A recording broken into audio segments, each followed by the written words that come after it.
Hey, what's going on, everybody? My name is Guy, and this is Guy Talks Sports. Um, Yesterday, I made a video about the temporary restraining order request getting denied, and doing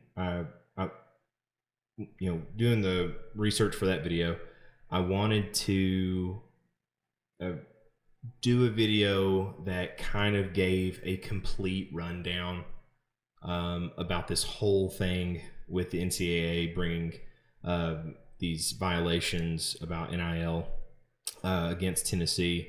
Because some of these things have happened recently, while some of these things happened a couple of years ago, and so I wanted to do a video that just kind of broke just everything down about how this all started and why it's a big deal.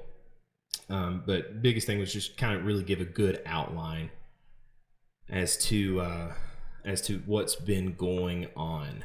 So this article came out. When did this come out? It was written by Adam Sparks of the Knoxville News Sentinel. It was published on I'm taking it from the USA Today. It was written on February 5th of this year, and he really gives a complete breakdown of this. And so I want to give him complete credit, and I'll put the citation with the link to this article if you want to read it. But it gives a really good overview, and so I wanted to break this down and kind of give it to you all. So this whole thing starts off on May 12th of 2021. This is when UT offers Nico. So then we will go to July of 2021 now, and the NCAA it's ruled against the NCAA, and they're forced to allow student athletes to begin profiting from the NIL. It's a huge case, big deal. And so the NCAA now has to come up with a plan. It's not a great plan. They don't give out this nice, concise rule book.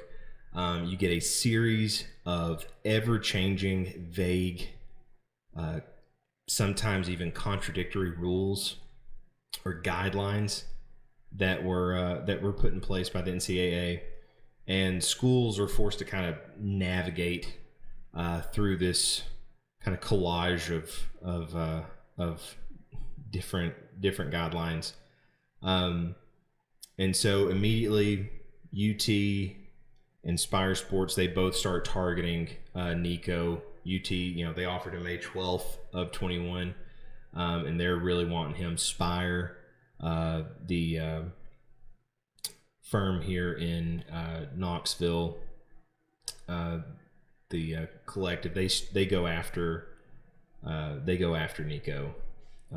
So next we'll jump to August of 2021. It's a big deal because California begins to allow student athletes. They allow student athletes the ability to start making money off of NIL. I believe they were the first state to do so. Big deal because Nico is from California. Jump to October 9th of 2021. And this is something in the article I didn't realize. So Nico, along with his family, takes an unofficial visit to Ole Miss, and he posts a picture of them in front of a small private plane. The big deal here is that on unofficial visits, recruits have to pay everything for themselves. So here he is taking a small private plane to Ole Miss. On November 27th of 2021, Nico takes his first unofficial visit to UT. On March 4th of 2022, Nico takes another unofficial visit to UT. March 11th, so 1 week later, Nico commits. On March 11th, Spire signs Nico to a huge lucrative deal. I believe it was The Athletic did an article. They don't mention him specifically, but it's inferred that they're talking about Nico. It was supposedly around like $8 million. And it was a big deal because he was really the first one to get a big contract like this. 10 days later, on March 21st of 2022, Nico commits to UT. So let's jump about a month and a half later. So May 9th of 2022, the NCAA changes its policies, and their biggest thing is that you cannot recruit athletes using NIL.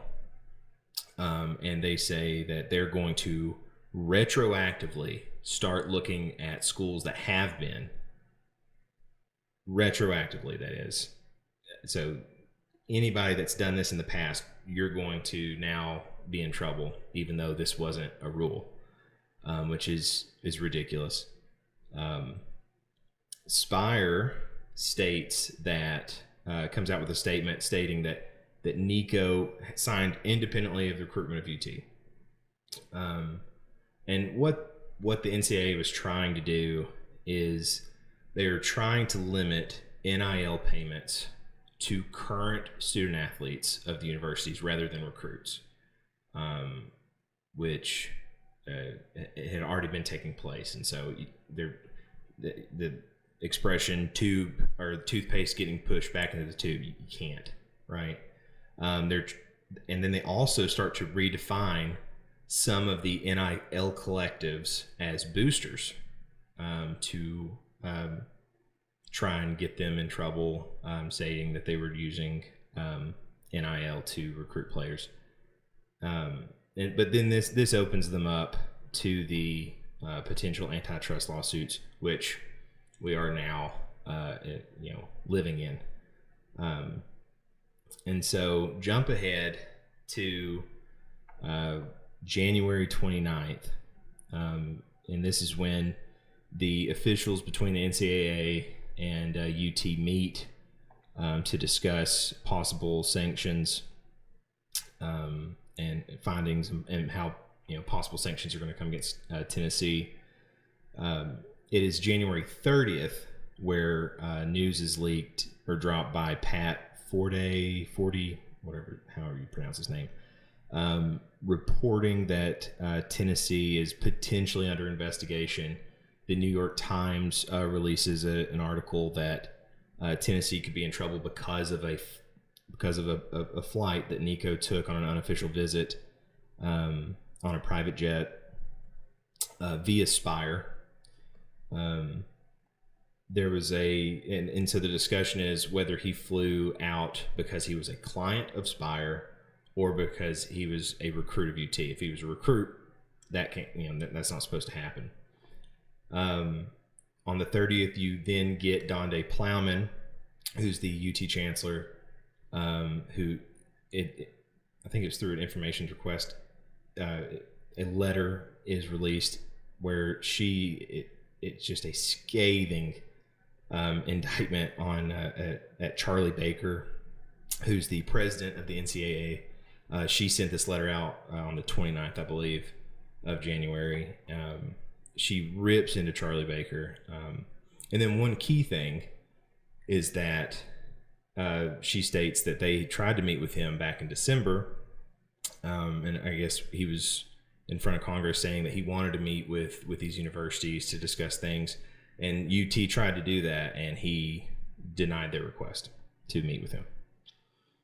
Spire on the 30th also releases a statement, quote, in early 2022, independent of the University of Tennessee or anyone associated with its athletics program, Spire Sports entered into a mutually beneficial contractual relationship with Nico Iamaleava that involved a limited assignment of his NIL rights no matter which school he chose to attend. And this is by Tom Mars, their attorney. The quote, the agreement required Spire to protect the value of Nico's NIL rights and specifically stated that nothing in the agreement constitutes any form of inducement to athlete to enroll at any school and/or join any athletic team. In short, the agreement was fully consistent with then existing NCAA NIL guidelines and had nothing to do with recruiting Nico to the University of Tennessee or any other school.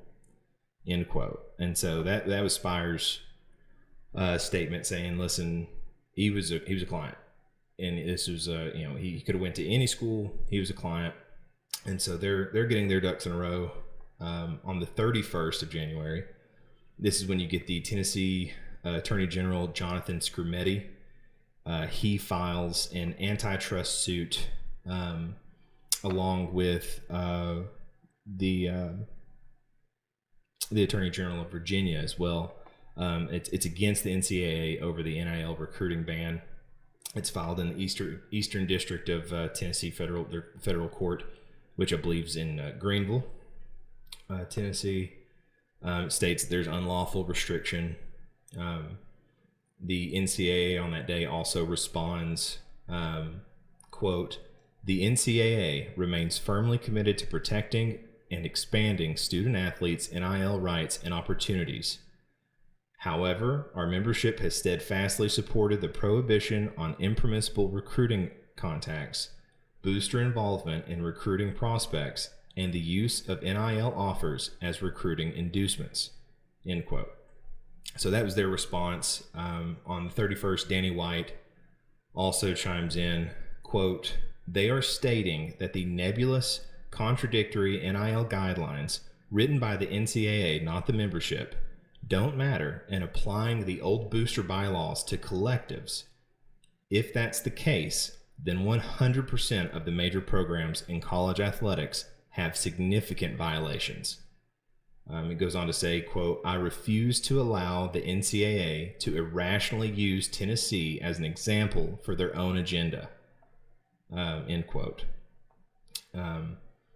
He also argues that the NCAA is to blame for them being unprepared when this NIL thing started, almost 3 years now. Quote, we need to be spending our time and energy on solutions to better organize college athletics in the NIL era, something that the NCAA leadership failed to do back in 2021, end quote. And so that's kind of that rundown. On February 2nd, the attorneys general file for a TRO, a temporary restraining order, against the NCAA with the NIL recruiting ban.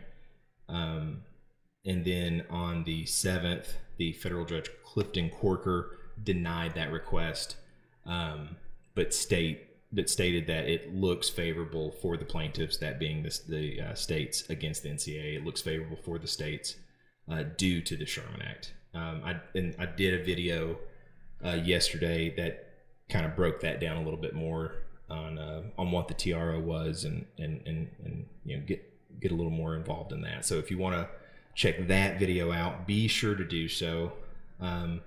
That's all this video is. It was just to give a good rundown on this thing. And again, I give all the credit to Adam Sparks of the Knoxville News Sentinel for this article, because he really broke it down really well. And again, I'll put a link if you want to check that article out yourself.